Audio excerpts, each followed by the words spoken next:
"You don't own this lake," she shouted, pointing straight at my dock like she was issuing a verdict. "This is HOA property, and you're in violation." A bright lake for sale sign had already been planted on my land, my phone number printed on it, without my permission.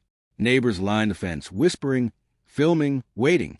When the police cruisers rolled in under the sharp afternoon sun, Karen raised her voice again, telling them I was trespassing and demanding they arrest me. She spoke with absolute confidence, like the rules bent to her will. I didn't interrupt her. I didn't offend myself. I just stood there, letting her talk, because everything she was yelling was based on one dangerous assumption she never bothered to verify. I've owned this lakefront property for 20 years. 2 decades of quiet mornings, sunsets reflecting off the water, and long walks along the shoreline. Neighbors knew me as a calm lake owner, the guy who kept the property in order, never meddling with HOA politics. That was exactly how I wanted it. My life revolved around the water, the trees, and the small gravel path that led from a road to my dock. Simple, peaceful, private. That peace evaporated the moment Karen showed up. She had been HOA president for barely 5 months and already acted like she controlled every blade of grass in the neighborhood. I remember the way she walked up the slope, bold in her business suit, pointing toward the massive red and white lake for sale sign planted smack on my shoreline. She didn't even glance at the lake itself. "The lake? It's entirely on my land," she said with the kind of confidence that made people hesitate. But I already knew she hadn't checked the facts. "I have the deed," I said, holding up the folder I carried in case something like this happened. The officers behind her glanced at it, but didn't move. She waved a hand dismissively. "That's irrelevant," she insisted. "You're violating HOA property rights, and I'm calling for your removal immediately." I didn't flinch. I stayed where I was, arms relaxed at my sides, letting her make the mistake of thinking she had authority. I could see the officers exchanging quiet glances, unsure whether to intervene. Karen didn't notice, or didn't care. She was so convinced of her power she never realized how much she was exposing herself. Neighbors had begun to gather along the edge of the gravel path, curious whispers filling the air. Phones came out. Some filmed discreetly. Others just stared. All the while, I took mental notes. The way she pointed at the sign, how she spoke over the lake, her insistence that this property belonged to the HOA. Every action would be documented, every statement noted. She thought she was intimidating me, but she was building the evidence I needed for perfect reversal. "I don't recognize that as HOA property," I said calmly. "My deed is clear, surveyed, and registered. You never verified your claim before planting that sign." Her face tightened. For a brief moment, the confident mask faltered, but only for a second. She cleared her throat and squared her shoulders. "That doesn't matter," she said. "The HOA enforces community boundaries, and this lake is considered shared. You need to comply." I let out a slow breath, still unshaken. 20 years of ownership records and clear evidence weren't things you could intimidate out of a person. Yet I understood why she did it. Most HOA presidents who think they wield power do exactly what Karen did. Assume facts without checking, push for authority, and hope no one challenges them. She didn't realize she had chosen the wrong homeowner to harass. I glanced toward the lake, the sun glittering off the water surface. It was quiet, serene, and entirely mine. Karen was a storm, but she hadn't even realized she was standing in the eye of it. And in that moment, I knew this wasn't going to be a quick confrontation. This was going to escalate, and every overreach, every threat she made, would set the stage for her eventual undoing. I didn't move. I didn't raise my voice. I simply stood there, arms at my sides, while Karen barked at the officers, pointing, gesturing, trying to assert control. And I waited, because she had no idea what was coming. Karen didn't waste a second. After our initial confrontation at the shoreline, she disappeared for a moment and returned with a folder of papers, which she slammed onto the hood of one of the police cruisers. Her voice carried authority as she started reading aloud, citing HOA regulations, alleged community ownership clauses, and pointing at my lake as if sheer volume could make her claims true. The officers behind her shifted uncomfortably, glancing at each other but staying neutral. I remained calm. I had already anticipated this move. I'd walked this path many times before, auditing HOAs, studying bylaws, and witnessing overreach like this countless times. Karen had made a critical error. She assumed her 5 months as HOA president gave her knowledge and authority that she didn't actually possess. "I understand your interpretation," I said, stepping closer to the gravel path, the sunlight glinting off the lake. "But these clauses don't apply here. My property deed clearly defines the lake as private land, outside HOA jurisdiction. She flinched for a split second, then rallied. David, you can't just... She began, pointing aggressively toward the sign again. At that moment, a neighbor I hadn't seen before walked up, holding a phone. Karen, wait. Isn't this technically David's property? His deed is on file. The officers glanced down, curious. Karen shot him a look that could have frozen water in the lake itself. You don't know what you're talking about, she said sharply, turning her glare on David again. I saw my opening. Exactly, I said, pulling the original property deed from my folder and holding it for all to see. The sunlight caught the embossed seal, the official stamp that left no room for interpretation. The officer stepped closer, examining the document. Even Karen's own confidence wavered. She tried one more tactic. You can't make me remove the sign. The community. I cut her off, voice steady. I can make you follow the law. That sign is on my private property, without my permission. Any further action could be considered harassment or trespass. A tense silence fell. The lake reflected the mountains behind us, the water calm but the air charged with tension. Karen's face paled slightly, realizing she had underestimated not just me, but the entire weight of legal documentation and HOA oversight knowledge I carried. The officers murmured among themselves, clearly unsure whether to enforce HOA claims or protect private property. I stood my ground, maintaining a calm posture, letting the situation breathe, while Karen fumed beside the massive red and white lake for sale sign. It wasn't just about winning a confrontation. It was about making her face the consequences of assuming authority without verification. Every time she raised her voice, pointed at the lake, or tried to intimidate me, she was building her own undoing. By the time the neighbors had circled around, some whispering, some filming, the scene had shifted. Karen's confident stance had been chipped away by logic, evidence, and my calm defiance. She didn't realize that the twist of this confrontation, neighbors backing up my claim, officers questioning her authority, and my deed lay bare, were only the first layer.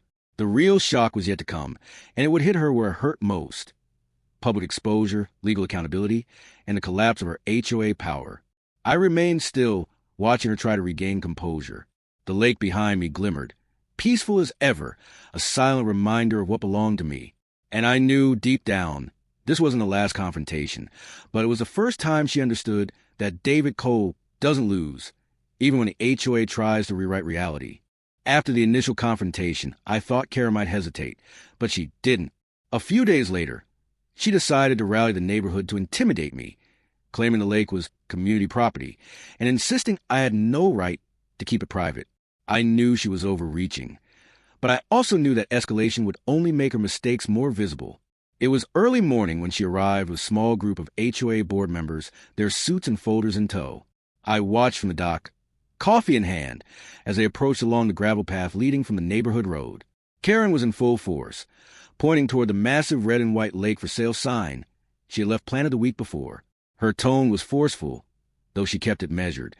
The shouting had been left behind at the first confrontation. I don't understand how you can ignore the community, she said, addressing the neighbor who had joined her. This is shared property. We all have rights. The neighbor hesitated, glancing at me. But isn't this David's deed? The lake is his private property, isn't it? Karen's confident mask slipped for a moment. She turned sharply, eyes narrowing. You don't know the facts, she said, attempting to regain control. I walked down the dock slowly, letting the early sunlight sparkle across the water. Actually, I said, holding up the deed once more, the facts are very clear. I've lived here for 20 years, maintained the lake, and the deed explicitly states this is private property. You never verified your claim before planting that sign. A couple of neighbors started murmuring among themselves. Their expressions shifted from confusion to doubt. Karen tried to assert authority again, gesturing toward the lake. David, you can't just... I interrupted her, calmly but firmly. I can, if it's my land. And I will. The law supports ownership, and your claims are unverified and reckless. That's when a local reporter, someone I had met years ago at a community meeting, stepped onto the gravel path, camera in hand. I heard about this, she said, aiming the lens at Karen and the sign. So, this is actually private property? She turned toward me. Do you have proof? I smiled slightly and held the deed up again. Karen's face paled. The reporter began asking pointed questions. filming Karen's attempts to justify her actions. Every overreach, every point she tried to make, was being documented and shared, her authority crumbling under its own weight. One of the board members whispered to Karen, looking uncertain. The officers in their cruisers had remained neutral, but now they were watching intently, clearly aware that Karen had misrepresented the property's status. She clenched her fists, realizing she had miscalculated. I stayed calm, letting the tension build naturally. The sunlight reflected off the lake, glimmering like a silent witness to the chaos she had created. Karen's confidence was unraveling, her public image fraying in front of neighbors, officers, and even a reporter. By the time she stormed off back to her SUV, muttering about technicalities and legal loopholes, it was clear she hadn't anticipated how quickly her intimidation tactics would backfire. The massive red and white lake for sale sign still stood on the shoreline, ironically highlighting the absurdity of her attempt to claim authority. I took a deep breath, watching the lake stretch out in front of me. This confrontation was only the beginning. Karen had underestimated not only my knowledge, but also my patience. Every move she made now would feed into the larger plan, documented, legal, and unstoppable. And when it was over, the lake would remain exactly as it had been for 20 years. Private, peaceful, and completely mine. After the neighborhood confrontation, I knew Karen wouldn't stop. Her ego wouldn't allow her to simply back down. But I also knew she hadn't accounted for the technicalities buried in the property records, something most HOA presidents gloss over. That morning, I drove a few miles down the road to the county land office, where I had previously requested a copy of a recent survey of the lake and surrounding property lines. I returned to the shoreline just as Karen arrived again, this time with 2 more board members and a property surveyor she had hired privately. They walked the gravel path toward the lake, carrying clipboards and cameras, clearly trying to intimidate me by creating the appearance of official action. Karen was already pointing at the massive red and white lake for sale sign, speaking in clipped tones, her business suit crisp in the morning sunlight. "David, you're ignoring the community survey," she said, motioning to the surveyor. "The lake is within HOA boundaries." I smiled calmly, holding a folder with my own copies of the official county survey. "Funny," I said, stepping closer to the gravel path, "because according to the county, the lake is entirely on my property. Everything outside that boundary is HOA land, yes, but the water, the dock, and the immediate shoreline, clearly mine." The surveyor Karen brought fumbled with her clipboard, obviously uncomfortable, flipping through maps that contradicted her claims. One of the board members whispered something to Karen, but she ignored it, trying to maintain authority. "That can't be right," she muttered under her breath. I walked slowly to the edge of the water, the sunlight sparkling off the lake's surface. "It's very right," I said, showing them the stamped, signed survey. "This is legally binding, county approved, and publicly recorded.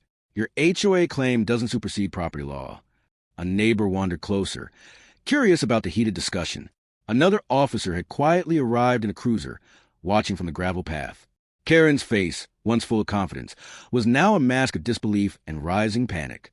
She realized her assumption about the lake being HOA property had just collapsed in front of witnesses, officers, and a surveyor she had trusted blindly. I let the moment stretch. The lake behind me glimmered, serene as ever, a reminder that no amount of intimidation or misplaced authority could override 20 years of ownership and proper documentation. Karen's hands tightened on her clipboard, and she suddenly looked small against a massive red and white lake for sale sign, which now seemed almost comically ironic. "Perhaps we should review this," she said finally, voice quieter, lacking the bold certainty she had carried just minutes before. I didn't respond immediately, allowing the tension to hang in the air. Her ego had led her to underestimate the strength of records, patience, and persistence. By the time she finally left the gravel path, muttering about technicalities and rechecking files, the twist was clear. Karen had tried to assert control without verification, and that decision had just publicly exposed her mistakes. I watched her leave, then turned to the lake, feeling a quiet satisfaction. Every confrontation, every overreach, had been a step toward her undoing. And the final twist, the evidence in my hands, ensured that when the world saw what she had tried to do, she would have no authority left to hide behind. After the survey confrontation, I knew Karen wouldn't quit quietly. Her pride wouldn't allow it, and her desperation was palpable. That afternoon, she returned to the lake property, determined to make another public display. This time, she brought a small camera crew from a local HOA newsletter, trying to spin the story as if I were the one violating rules. I watched from the dock as she strutted along the gravel path, pointing at the massive red and white lake for sale sign, explained to the camera that she was documenting community property issues. She spoke with authority, but the sunlight revealed a slight hesitation in her posture. The survey had shaken her, even as she refused to admit it. Neighbors began to gather along the path again, murmuring among themselves. Many had already seen the previous confrontation and had read the county survey. Their expressions ranged from curiosity to doubt, and a few even whispered encouragements to me. Karen tried to intimidate them, waving her arms and gesturing toward the sign, but the effect was weaker now. I stepped forward, holding the deed and survey copies. "Karen," I said calmly, "you can record whatever you want, but the law and property records are clear. This lake is mine, and any attempt to misrepresent ownership is not only wrong, it's illegal." The camera crew hesitated, unsure whether to continue filming her statements or pay attention to my documents. Karen's face tightened as she realized her carefully staged performance was losing credibility in real time. At that moment, one of the neighbors spoke up. "Actually, David's right. I checked the records after last time. This lake has been his for 20 years. The HOA sign doesn't change that." Other neighbors nodded, some recording the exchange on their phones. Karen tried to argue, pointing again at the massive sign, but the officers in their cruisers now stepped closer, observing the situation intently. They had been neutral before, but with multiple witnesses, the survey, and the deed clearly presented, Karen's overreach was becoming legally and socially untenable. I stayed calm, letting the tension build naturally. Her voice grew tighter, her gestures more desperate, while the crowd grew more engaged. Every overreach, every exaggerated point she made was now being documented by witnesses, neighbors, and even her own camera crew. Then came the twist, when the board members muttered under her breath. Unaware Karen could hear, "We never actually confirmed the boundary lines before posting that sign." This is worse than I thought. Karen froze, realizing her overconfidence had blindsided not only herself but her own team. I leaned on the railing of my dock, looking out over a glimmering lake, sunlight dancing on the water. Every move Karen made was now feeding into her own downfall. The neighbors, the officers, and the camera crew were all witnesses to the truth. The massive red and white lake for sale sign stood like a monument to her miscalculation. By the time she stormed off, muttering about technicalities and procedural errors, the lesson was clear. Power without verification is meaningless, especially when faced with knowledge, evidence, and composure. The lake remained mine, the crowd silently acknowledging the authority of law over arbitrary HOA overreach, and Karen's confidence was shattered, at least for now. After the public confrontation at the lake, I thought Karen might pause, reconsider her approach. I was wrong. The very next morning, she showed up at my property again, this time armed with threat letters from her HOA lawyer, waving them in an attempt to intimidate me.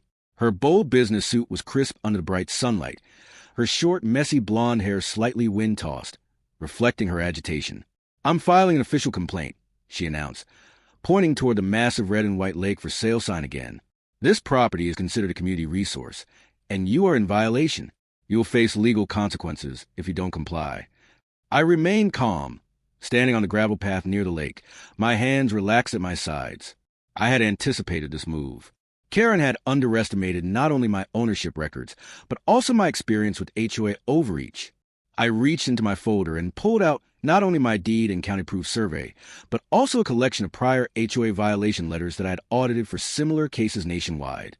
"The law is clear," I said, raising my voice slightly so the officers and a few neighbors on the gravel path could hear. "This lake is private property. Your letters, claims, and so-called authority mean nothing if they contradict the legally recorded deed. Any attempt to enforce your claim could be considered harassment, and I have documentation to prove it." Karen's face flushed, and she shuffled the papers nervously. The officers, now fully attentive, glanced at her letters and then at my documents. Even they recognized that her claims were on shaky ground. She tried to argue, pointing at the lake and sign, but her words fell flat. Every attempt to assert power only reinforced her lack of authority. Neighbors began to murmur among themselves again. Some had brought phones to film, already sensing the escalation would end badly for Karen. I could see the tension in her stance, her gestures sharp, precise, but revealing panic underneath the surface. The twist came when one officer stepped forward, reviewing both my survey and her letters. "Ma'am," he said calmly, "based on what's presented here, the lake clearly falls under private ownership. Any enforcement action without proper legal backing could result in liability." Karen's jaw tightened. She muttered something under her breath about loopholes and technicalities, but the officer's words had visibly shaken her. The lake behind me reflected the morning sunlight, peaceful and serene, a stark contrast to the tension on the gravel path. I stayed composed, letting the moment stretch. Every overreach, every bluff she had played, was now turning against her. The massive red and white lake for sale sign stood like a silent monument to her miscalculation. She had escalated this conflict thinking she could intimidate a homeowner, but her lack of verification, combined with public witnesses, officers, and legal documentation, had trapped her in a corner. By the time she finally retreated, flustered and muttering, it was clear she had underestimated not just the deed, but also the consequences of overreach. The lake, my sanctuary for 20 years, remained secure, legally and physically. And the message was clear. No amount of HOA arrogance could overcome evidence, logic, and calm determination. I took a slow breath, watching the sunlight shimmer across the lake. Karen's desperation had exposed her vulnerabilities, and I knew the final chapter was approaching. Every move she made now would only ensure her downfall. The tension had been building for weeks, and Karen's desperation was now palpable. I could see in the slight tremor in her hands, the way she kept glancing at the massive red and white lake for sale sign behind her, and the way her board members hovered uncertainly. The gravel path leading to my private lakefront property felt like the stage for the final act. This time, she had arrived with another attempt at intimidation, a printed HOA letter threatening fines, supposedly backed by legal counsel. She waved it like a weapon, expecting fear. Instead, I simply held up my folder, filled with a deed, county-approved survey, prior HOA correspondence, and documented proof of every legal right I possessed. "Karen," I said firmly, keeping my voice calm but audible, "you've now publicly misrepresented my property, made false claims, and harassed a homeowner. Your own documents, which you and your board have failed to verify, clearly show you've acted beyond your authority." The officers, now fully aware of the repeated overreach, stepped closer. One officer spoke. "Ma'am, enforcing these claims without proper legal backing could result in serious consequences. This homeowner's documentation is clear." Karen's bold facade cracked. She tried to protest, pointing at the sign, shaking the papers in her hand. "David, you can't." I interrupted gently but decisively. "I've already notified my attorney and the county. Any further harassment will be reported formally. The lake, the property, and everything around it is private, and you have no legal right to interfere." At that moment, neighbors and local media, who had been observing and filming the escalating situation, stepped forward, adding social exposure to legal pressure. Her attempts to maintain authority fell apart in real time. The massive red and white lake for sale sign, once a symbol of her arrogance, now mocked her futile efforts. Karen's face flushed, her confidence crumbling. She turned to her board members, whispering frantically. One of them shook their head, clearly realizing the entire situation had gone beyond what they could control.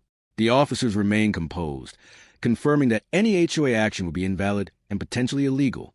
I took a deep breath, letting the moment stretch. This wasn't just about winning. It was about demonstrating the importance of evidence, patience, and calm strategy in the face of baseless power. The lake behind me shimmered peacefully in the sunlight, untouched, serene, and entirely mine. Finally, Karen stormed off, muttering under her breath about loopholes and technicalities. I watched her leave, knowing the community had witnessed her collapse firsthand. The gravel path was quiet again, the officers relaxing near their cruisers, neighbors nodding and whispering, and the lake reflecting a sense of justice fulfilled. I walked along the shore, feeling a sense of closure. The massive red and white lake for sale sign still stood, a reminder of the chaos that had unfolded and the resilience required to defend one's rights. Karen had learned, painfully and publicly, that authority without verification, evidence, and strategy is powerless. As the sun reflected off the water, I knew this chapter was over. The lake, my home, and my property were safe. And for anyone watching, it was a lesson.